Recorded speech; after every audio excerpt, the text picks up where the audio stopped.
for true sat dollar parity, or for the dollar to become worthless, or for hyper-Bitcoinization, I was talking with Luke Broyles about it earlier today. I kind of think it's probably something between 2030 and 2038. It's just a guess on kind of looking at the cycles and the timing and how things are getting shorter, the contractions are getting stronger and more closely together. The way I get to the 2030 to 2038 timeframe is I use kind of the model that Howe and Strauss developed with the fourth turning. I date the beginning of this fourth turning to 2008.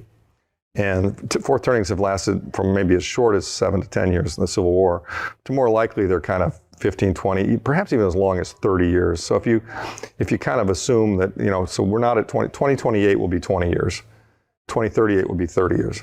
I think this monetary system is dead before 2038, way before 2038. Lawrence Lepard is a sound money advocate, Bitcoin enthusiast, and investment manager with Equity Management Associates. As a gold stock fund manager and a sound money advocate, Lepard spent decades advising investors to avoid the constant debasement of fiat currencies by investing in gold. However, with the creation of Bitcoin, Lepard's task has become easier because the leading cryptocurrency is the better alternative, a digital gold if you would, that offers adequate protection from fiat debasement along with many other important qualities you cannot find with gold.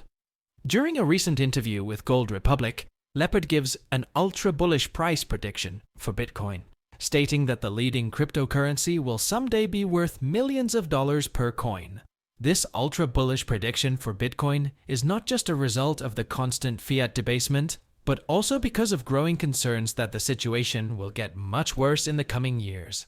During his discussion with Alexei Jordanov, Lepard gives a super bullish 2028 to 2038 timeframe for the complete collapse of the financial system and the move toward a global Bitcoin standard.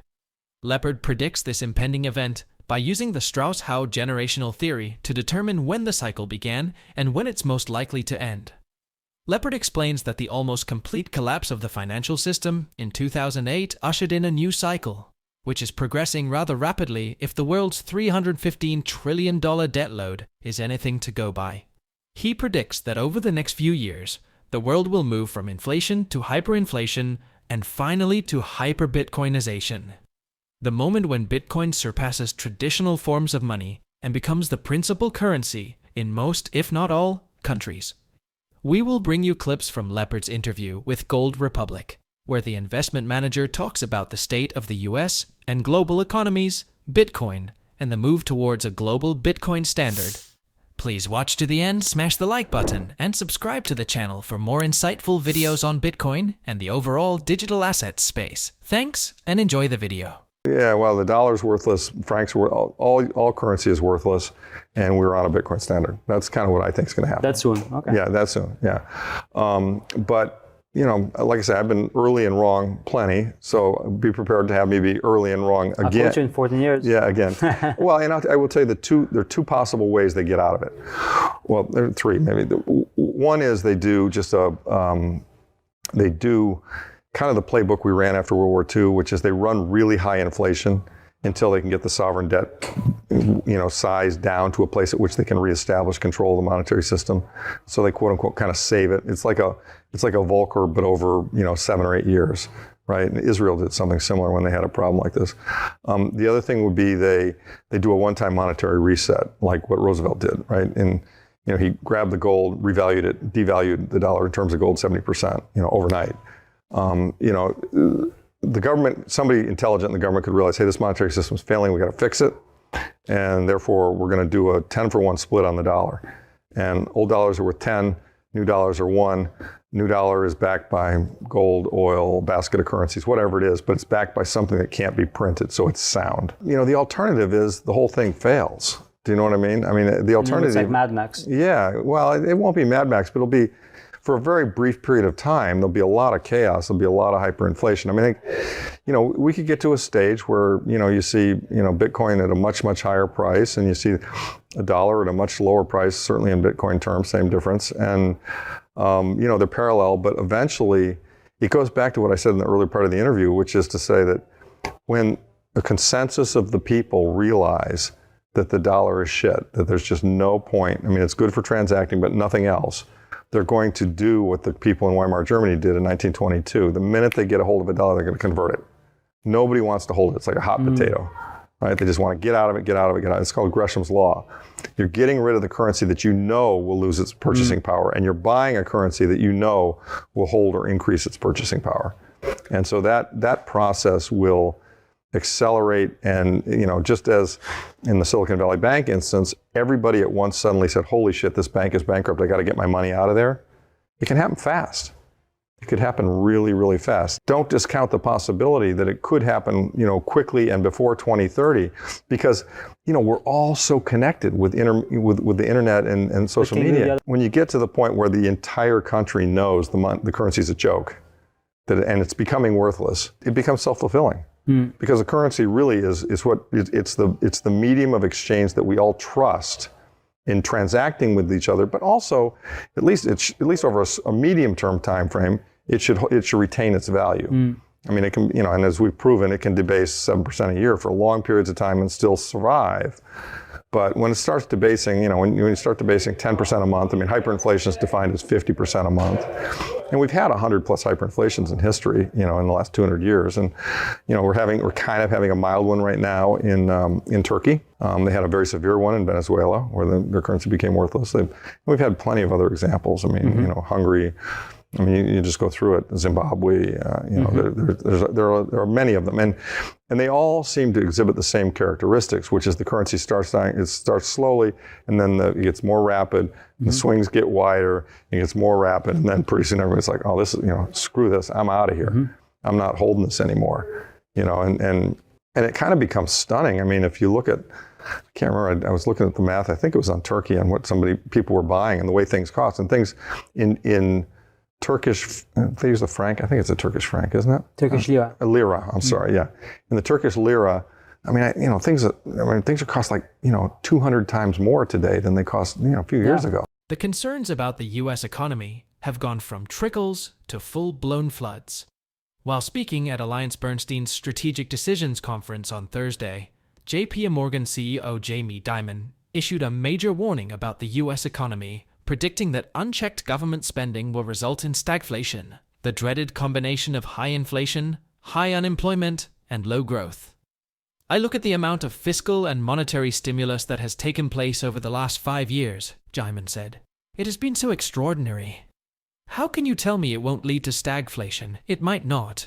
But I, for one, am quite prepared for it. The JP Morgan CEO issued similar warnings about the U.S. economy while addressing reporters at his firm's annual global summit in Shanghai, expressing fears that the inflation problem is much worse than the Federal Reserve is letting on. He said, "I think inflation is stickier than people think. I think the odds are higher than other people think, mostly because the huge amount of fiscal monetary stimulus is still in the system and may still be driving some of this liquidity. I look at the range of outcomes. And again, the worst outcome for all of us is what you call stagflation, higher rates, and recession."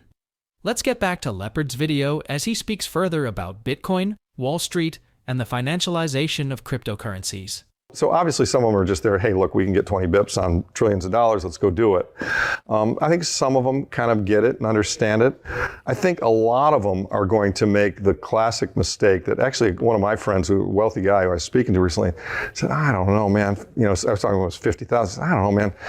My average cost much lower. He said, God, you told me about it at 25. I should have bought it then. It's up 100%. How can I buy it? And I was like, dude, you don't get it, okay? I mean, if it's $1 million, does it matter if you paid 50 or 25? Obviously it matters, you got twice as much, but the point is, it's going so much higher. And so I think a lot of Wall Streeters are gonna make the classic mistake of selling it when it's up 200%. Do you know what I mean? A lot of people are gonna make that mistake, in my view, because they don't really deeply understand what they hold. And they don't really deeply understand just how far this thing can go. And so, I mean, that's fine. That's their prerogative. But, it takes, as you know, because you've been in this for a while and you've studied, it takes a while to fully, deeply understand just how fundamental this thing is and how much it's going to continue to go up for a long, long time. And sales is going up forever, Laura. I mean, I agree with him. And, I mean, I'll give you my perfect example. I've used plenty of examples. I bought Microsoft coming public in, 1984, right? 85 when it came public, right? I made 3 times my money. I needed to buy a condominium. I sold it, right? That was a mistake, right? Because it was the base layer of the software technology of the PC. Now ultimately the Apple came along and everything else. But the point is, I left and I felt great. I made 300%, or doing, a couple times my money, right? When you get something fundamental that is a change that's going to take place over a period of years and decades, you don't sell it. You just don't sell it. It's like a sailor used the example of Manhattan real estate. I mean, it's the leading commerce center in the United States. I mean, if you came in 1700, you feel like the Dutch who arrived in 1640 got a good deal because you maybe paid 10x. But if you came in 1800, you feel like the settlers, the Brits who came in the 1700s got a good deal because you paid 10x them. But guess what? At every single level, buying a fixed supply of Manhattan real estate has worked. Now it goes down, and the city was, there's a crisis. The city's a mess in 74. You got needles on the streets, all kinds of tax revolt, et cetera. You could pick up a skyscraper for, pennies on the dollar, and some very smart guys did, and they're very wealthy today. But it is an asset that, because of its limited supply, will continually grow in value. Having said all of that, you also need to live. And, being a rich millionaire, billionaire, whatever it might be, in my view, is short-sighted as well. Such that, I know people, and maybe one of them who at $1 million a coin might say, well, I need to lighten up a little bit here. I want to take a vacation, or, I don't know what a vacation will cost then. But it's also a little bit of the be careful what you wish for, because, we could have $10 billion or $10 million Bitcoin, but in the same environment, we could also have $100 gasoline. Right? I mean, it's like part of what's the monetary debasement that's taking place, that's driving what the Bitcoin adoption is also driving higher nominal prices. Wall Street, in my opinion, will be slow to figure it out. And it's funny, I mean, it's almost the perfect tool because, you need to be kind of humble, I think, to accept it for what it is and to recognize that, you don't know it all. I mean, and I was quite skeptical of it in the beginning. I mean, Saylor was skeptical of it in 2013. He didn't believe in it. He said so. And I think with that book, right? Yeah. Why? I don't know. I'm not familiar with that, but I know he had some tweets that said he didn't believe. And I think the average Wall Streeter thinks they're smarter than the average person. They tend to be relatively arrogant. They tend to be relatively rich. The system has rewarded them and told them that they're smart and successful. And that's why it's going to be such a disruption to their worldview, as this thing, just totally demonetizes everything. Like all other investors who have taken the time to really study Bitcoin, Larry is ultra bullish on the leading crypto asset in the short and long term. With the massive demand from the ETFs, Larry is predicting significant increases in Bitcoin's price this cycle. He is even more bullish in the longer term, as he believes the eventual collapse of the current monetary system could push Bitcoin prices to millions of dollars per coin. What are your thoughts on Larry's interview and super bullish predictions for Bitcoin? Please drop your comments and observations in the comments section below. Also, ensure you like this video, subscribe to the channel, and turn on post notifications for more videos like this. Thanks for watching.